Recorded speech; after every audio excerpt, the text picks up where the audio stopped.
So compare that. You guys right now are getting kindergartners to just look at numbers, and then usually your next chapter is to compare them. So they spin. It says one, player one puts one there. Spin. Player two, it says four. This is a great game to play in guided math groups and then to put in centers.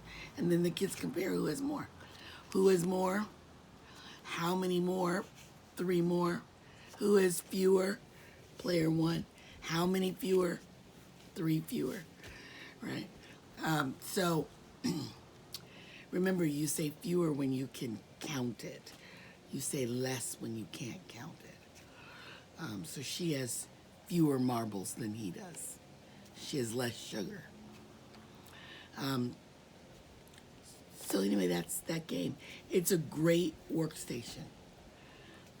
Look in the link. You can download the template for free.